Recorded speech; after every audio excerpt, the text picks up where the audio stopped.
Welcome back. Pakistan کی سیاست میں دلچسپی رکھنے والے پاکستانیوں کے لیے یہ سوال بہت اہم ہے کہ پاکستان تحریک انصاف کے بانی اور قائد عمران خان کیا اب اپنی زندگی کا اور اپنی صحت کے حوالے سے، مسائل کے حوالے سے آنے والے سالوں کا باقی حصہ بھی اڈیالہ جیل کی قید تنہائی میں گزاریں گے، یا اپنے علاج معالجے کے حوالے سے یا ان کی طبی مسائل کے حوالے سے اب انہیں شفا ہاسپٹل منتقل کر دیا جائے گا۔ اسی لیے پاکستان کے سیاسی اور آئینی منظرنامے میں سپریم کورٹ ایک بار پھر توجہ کا مرکز ہے۔ 18 اگست کو عمران خان سے متعلق اہم فیصلے میں سپریم کورٹ کا جو فیصلہ تھا، یہ معاملہ اب ایک ایسے مرحلے میں داخل ہو چکا ہے جہاں حکومت اور پی ٹی آئی دونوں ایک ہی سپریم کورٹ کے دروازے پر دستک دے رہے ہیں۔ پی ٹی آئی کی جانب سے توہین عدالت کی درخواست کی جلد سماعت کی کوشش اور حکومت کی جانب سے ریویو کی درخواست کے باوجود سپریم کورٹ نے فوری سماعت کی درخواستیں مسترد کر دی ہیں۔ اب یہ معاملہ 16 سپٹمبر کو اسی مرکزی کیس کے ساتھ سنا جائے گا جس میں 18 اگست کو عمران خان کی شفا انٹرنیشنل منتقلی کا حکم دیا گیا تھا۔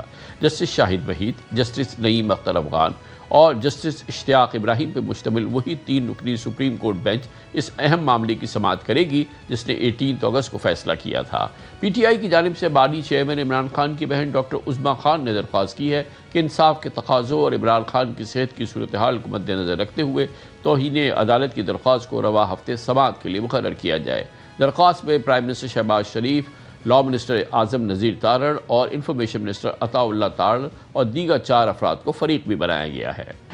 عدالت کا حکم بڑا واضح تھا کہ خان صاحب کو منتقل کیا جائے گا۔ جو لفظ استعمال ہوا تھا he will be shifted for examination and treatment، یعنی کہ ان کی ایگزامینیشن ہونی ہے جس کے نتیجے میں تشخیص ہوگی اور اس کے بعد ان کا علاج بھی ہونا ہے شفا انٹرنیشنل میں۔ یہ سب کچھ نہیں ہوا، اس رات صریحاً خلاف ورزی کی گئی عدالت کے حکم کی۔ تو اب مجھے نہیں لگتا کہ توہین عدالت کے حوالے سے کوئی گمان باقی ہے۔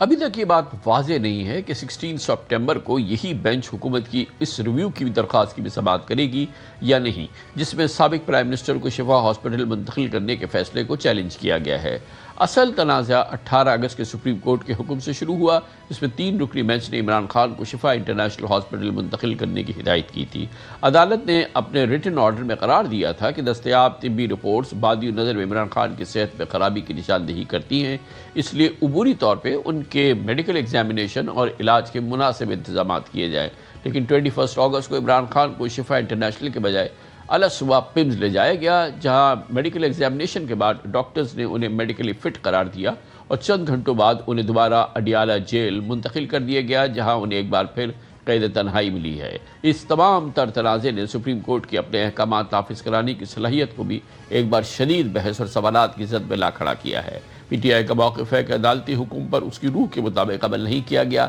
اسی بنیاد پر پی ٹی آئی نے پرائم منسٹر اور دیگر حکومتی شخصیات کے خلاف توہین عدالت کی کارروائی کی استدعا کی ہے، اور یہ تمام معاملات اب 16 سپٹمبر کو سپریم کورٹ آف پاکستان کے سامنے آئیں گے، جہاں پر اس پورے کیس کے حوالے سے اور پاکستان کی سیاسی سمت کے حوالے سے سپریم کورٹ آف پاکستان کی بہت ہی امپورٹنٹ سماعت ہوگی، کارروائی ہوگی، اور اس حوالے سے پھر فیصلے سامنے آئیں گے۔ اس موضوع پر مزید بات کرتے ہیں اور اس کے لیے ہمیں جوائن کر رہے ہیں پاکستان تحریک انصاف سے طویل عرصے سے منسلک ہے، پاکستان کے نامور سینئر قانون دان اور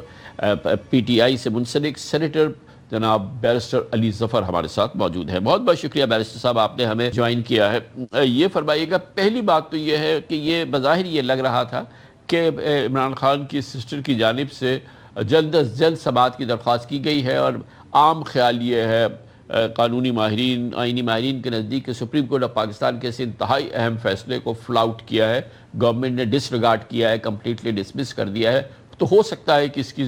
جلدی سماعت ہو، لیکن بظاہر یہ لگتا ہے کہ سپریم کورٹ نے بالکل معمول کے مطابق اس کیس کے لیے تاریخ کا تعین کیا ہے، اور شاید اویلیبل ڈیٹ 16 سپٹمبر کی ہے، اس لیے اس میں کسی قسم کی جلد سماعت کی سپریم کورٹ نے درخواست کو مسترد کیا۔ یہ بالکل درست ہے، ہم نے ریکویسٹ کی تھی کہ اس کی جلد سماعت کی جائے، کیونکہ یہ صحت کا معاملہ ہے، بڑا کروشل ایشو ہے، سینسٹیو ایشو ہے، اس کی جلد سماعت ہونی چاہیے تھی، لیکن وہ سپریم کورٹ کے آفس نے بات نہیں مانی اور وہ 16 تاریخ کو ہی فکس کیا ہے۔ کامران صاحب، آپ یہ دیکھیے کہ ہمارا آئین بڑا واضح طور پہ کہتا ہے، آرٹیکل 189 ہے، آرٹیکل 190 ہے، اور یہ بنیادی شقیں ہیں آئین کی۔ وہ کہتی ہیں کہ حکومت ہو، کوئی شخص ہو، کوئی انسٹیٹیوشن ہو، کوئی ادارہ ہو، ہر ایک کو سپریم کورٹ کا آرڈر ماننا ہے ان لیٹر اینڈ اسپرٹ. اس کو انکار نہیں کر سکتے, وہ خود عدالت نہیں بن سکتے, وہ خود اس کی تشریح کر کے اس آرڈر کو تبدیل نہیں کر سکتے. اب سپریم کورٹ کا آرڈر کیا تھا, بڑا کلیئر تھا, اس میں کوئی کسی قسم کے ابہام نہیں تھا. ایک تو یہ کہا گیا تھا کہ عمران خان صاحب کو شفا ہسپتال لے کے جایا جائے. دوسرا بڑا واضح طریقے سے کہا تھا کہ ایک بورڈ بنے گا, اور اس بورڈ کے ممبرز بھی بتا دیے تھے کہ ایک میڈیسن کا ایکسپرٹ ہوگا, ایک آئی ایکسپرٹ ہوگا, ایک کارڈیولوجسٹ ہوگا, سرجن جنرل ہوگا, اور اس کے ساتھ ساتھ یہ بھی کہا تھا کہ علاج کے ساتھ ڈاکٹر فیصل اور ڈاکٹر عظما بھی شامل ہوں گے. تیسری چیز یہ کہی تھی کہ سیکیورٹی کی ارینجمنٹ جو ہے وہ بھی کرنی ہے. یہ سپریم کورٹ نے خود ہدایت دی تھی کہ سیکیورٹی کی ارینجمنٹ حکومت نے کرنی ہے. اور چوتھی اور سب سے ضروری بات اس میں یہ لکھی تھی واضح طور پہ کہ اس حکم کو ان لیٹر اینڈ اسپرٹ آپ نے اس پہ عمل درآمد کرنا ہے. یہ چاروں چیزیں جو ہیں, یہ چاروں چیزیں نہیں مانی گئی. ان کو شفا اسپتال نہیں لے جایا گیا,